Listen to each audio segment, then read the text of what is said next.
এক্কেবারে দুশ্চরিত্র মেয়ে। তা না হলে বিয়ের পর এমন ভালো ঘর ভালো বর ছেড়ে কেউ পালায়? পালিয়ে যখন যাবে তখন বিয়ের আগে পালালেই তো পারত। পাড়া প্রতিবেশীর এমন কথায় তো ছি ছি রব পড়ে গিয়েছিল।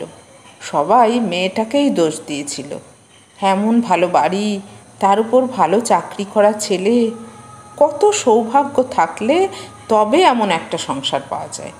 সব ছেড়ে শেষে কিনা ছি ছি। কথাটা সত্যি।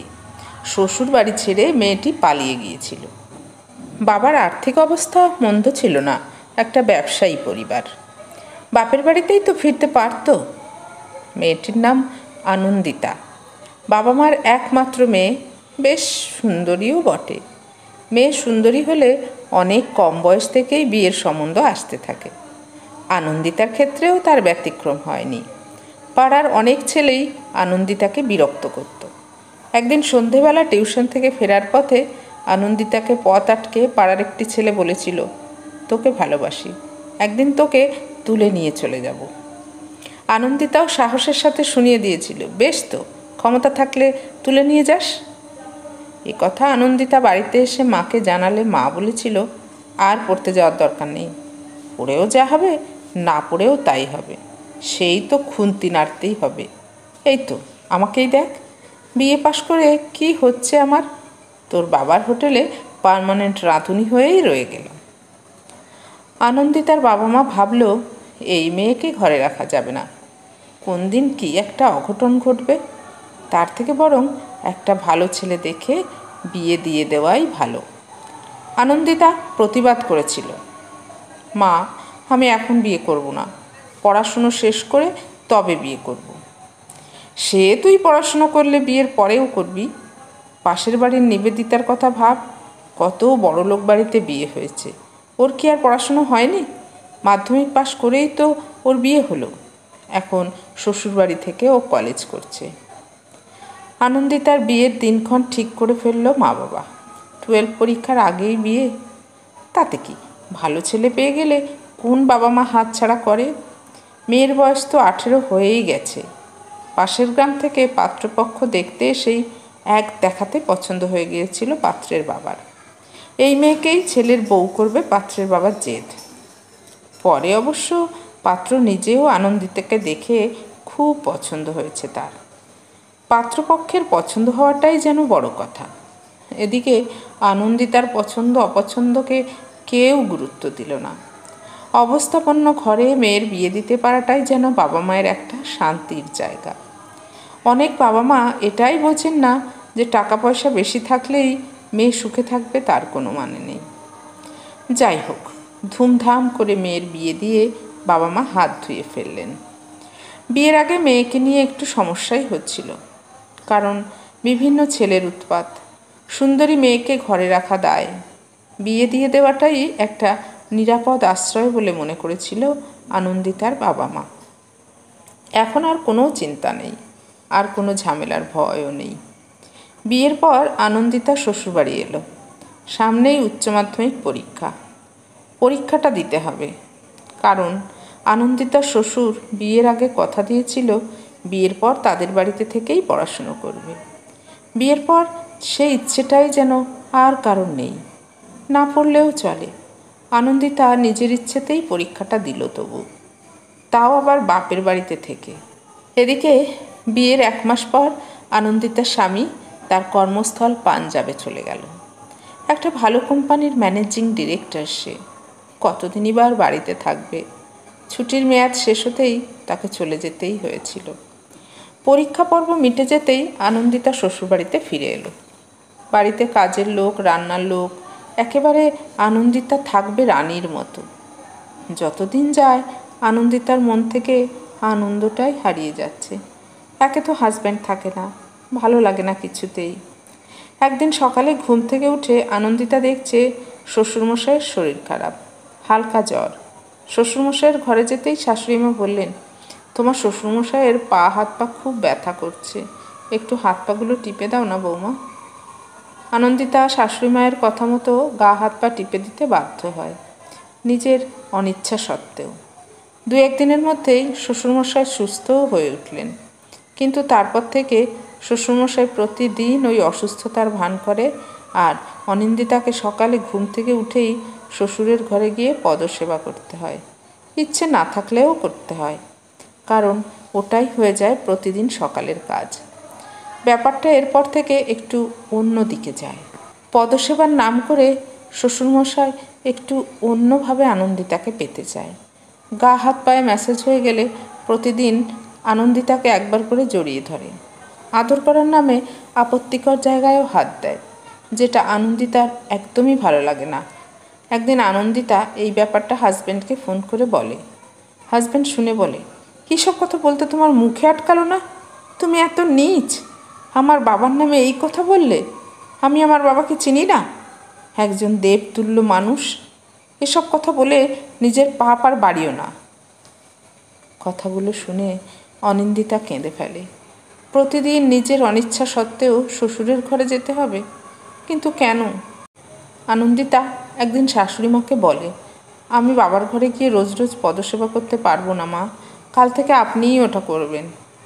এমন কথা শুনে শাশুড়ি গেলেন রেগে, বললেন, তোমাকে কি পাটরানি করে শোকেসে সাজিয়ে রাখবো?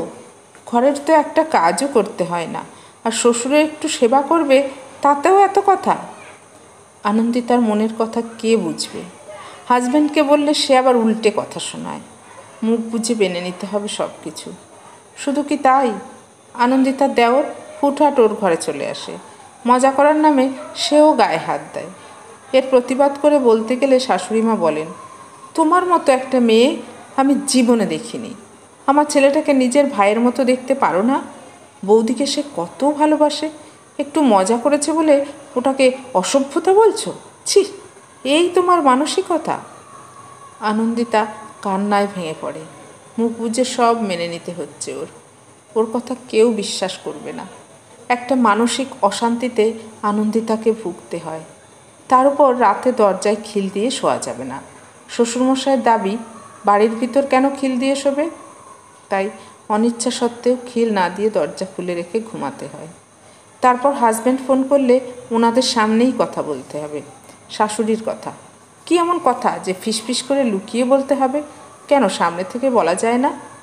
এই রকম নানা রকম অশান্তিতে ভালো থাকতে পারে না আনন্দিতা। একদিন প্রচণ্ড জ্বরে পড়ে আনন্দিতা। রাতে একা একা ঘুমানোটা ঠিক হবে না, তাই শাশুড়িকে সে বলেছিল একটু ওর ঘরে থাকতে। শাশুড়িমা থাকতে চাইলেও শ্বশুরমশাই শাশুড়িকে বলেছিলেন, তোমাকে আর রাত জাগতে হবে না, তোমার শরীর খারাপ হলে কে তোমার সেবা করবে? তাছাড়া কদিন তোমার শরীরটাও ভালো যাচ্ছে না, তুমি বরং ঘুমাও, আমি ওকে সামলে নেব। জ্বরের ঘরে পড়ে থাকে আনন্দিতা।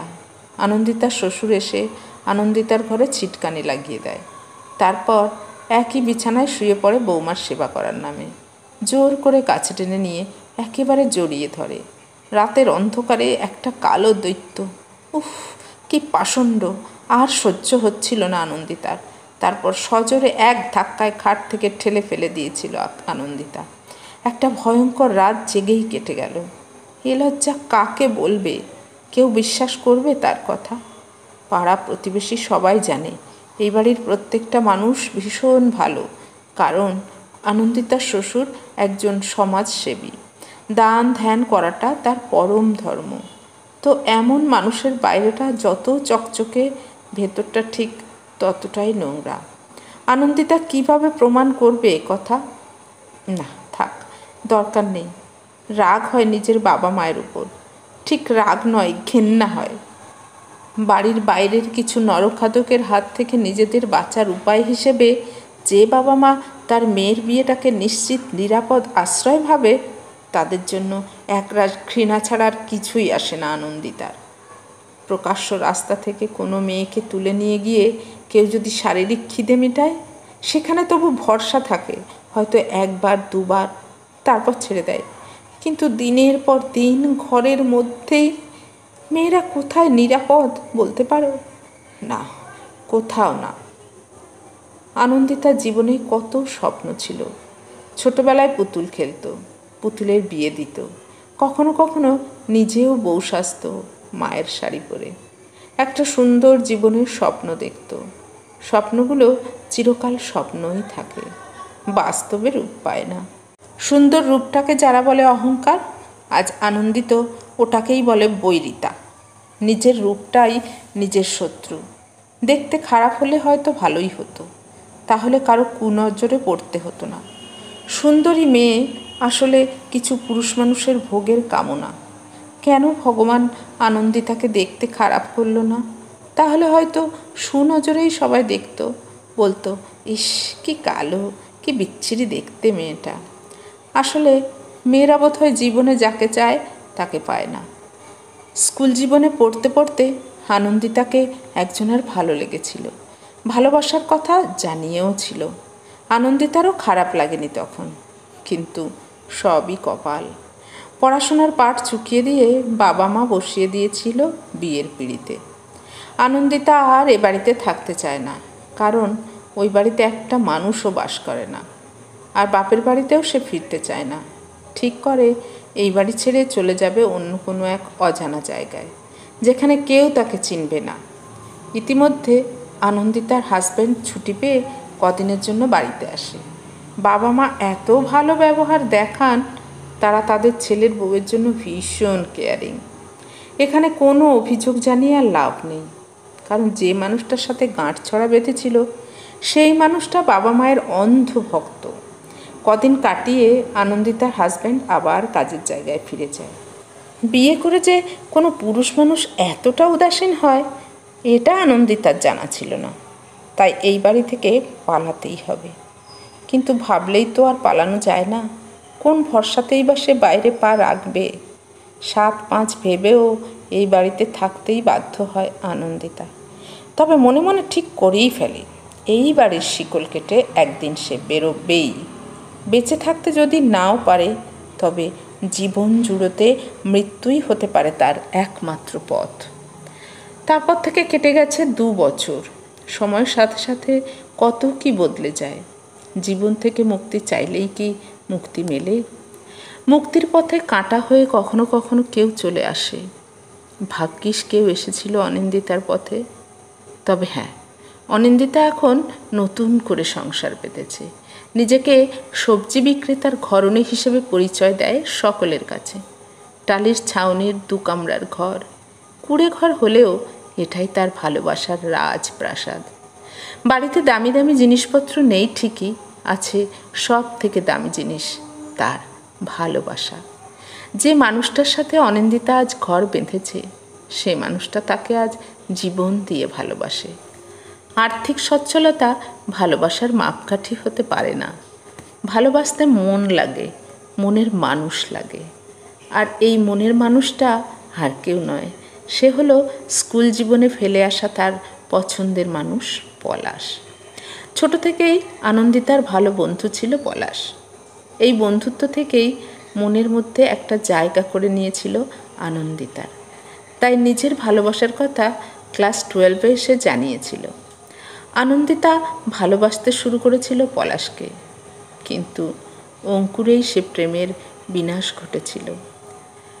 আজ আনন্দিতা সব থেকে সুখী। জীবনের একটা পথ বন্ধ হয়ে গেলে ভগবান বোধহয় আরও একটা পথ খুলে রাখেন। আসলে বিশাল অট্টালিকায় অমানুষদের সাথে থাকতে গিয়ে যখন হাঁপিয়ে উঠেছিল আনন্দিতা, তখন বেরিয়ে পড়েছিল এক অজানার উদ্দেশ্যে। ঠিক করেছিল এ জীবন আর রাখবেই না। একদিন সবার অলক্ষ্যে চুপি চুপি ভোরের বেলায় সে বেরিয়ে আসে, কিন্তু মুক্তির পথে কাঁটা হয়ে দাঁড়ায় পলাশ। পথের মধ্যে দেখা হয়ে যায় পলাশের সাথে। সবজি কেনার জন্য তাকে প্রতিদিন ভোরবেলা পাইকারিদের কাছে ছুটতে হয়। উচ্চ মাধ্যমিক পাশ করার পর পলাশ আর পড়াশুনো করেনি। ভোর সকালে অনিন্দিতাকে দেখে অবাক হয়ে যায় পলাশ। কেমন যেন একটা সন্দেহ হতেই পথ আটকে পলাশ বলে, এইভাবে একা একা এত সকালে কোথায় যাচ্ছিস? পলাশকে দেখে কান্নায় ভেঙে পড়ে আনন্দিতা। তারপর সব কথা বলে ফেলে পলাশকে। পলাশ বাড়িতে ফেরার কথা বলে। আনন্দিতা জানায়, চিরদিনের মতো বাড়ি ছেড়ে চলে এসেছি, আর পারবো না রে ফিরতে, আমার জীবনটা শেষ হয়ে গেল বলে সামনে এগিয়ে যাওয়ার জন্য পা বাড়ায়। ঠিক সেই সময় পিছন থেকে আনন্দিতার হাতটা টেনে ধরে পলাশ বলে, আনন্দিতা, এই পলাশ থাকতে তোকে হারিয়ে যেতে দেবে না। তোর বিয়ে হয়ে যাওয়াতে খুব কষ্ট পেয়েছিলাম জানিস। তোর বাবার তো অনেক টাকা, কারণ আমার মতো গরিব ঘরের ছেলেদের ভালোবাসা মানায় না, তাই সেদিন তোকে আটকাতে পারিনি, কিন্তু আজ আটকাবো। তোকে ভালো রাখার মতো বড় বাড়ি হয়তো নেই, একটা বড় মন আছে জানিস, ভালোবাসার মতো। আজও আমি তোকে ভালোবাসি। তুই চাইলে এই হাতটা একবার ধরতে পারিস, একবার বিশ্বাস করে দেখ, আশা করি ঠকে যাবি না। আনন্দিতার দু চোখ তখন জলে ভেসে যাচ্ছে, বলার মতো ভাষা খুঁজে পায় না সে। এত কিছুর পরেও পলাশ তাকে আগের মতোই ভালোবাসে। আনন্দিতার জগৎ থেকে যে ভালোবাসা হারিয়ে যায়নি সে কথা সে বুঝতে পারে। পলাশের সঙ্গে নতুন করে ঘর বাঁধার স্বপ্ন মনের মধ্যে ভেসে ওঠে। নতুন করে বাঁচার আলো দেখতে পায় আনন্দিতা। ভোরের অন্ধকার কেটে যায়, সকালের নতুন সূর্য যেমন করে দিনটাকে ঝলমলে করার আভাস দেয়, ঠিক তেমনি আনন্দিতা চোখের জল মুছে নিয়ে বলে, আমি সারা জীবন তোর সাথে, তোর হাত ধরেই বাঁচতে চাই রে। পলাশও হাত বাড়িয়ে বুকে টেনে নেয় আনন্দিতাকে, বলে, এখন থেকে তুই নতুন পরিচয় বাঁচবি, একদম নতুন নামে। আজ থেকে তুই আমার পলাশ প্রিয়া।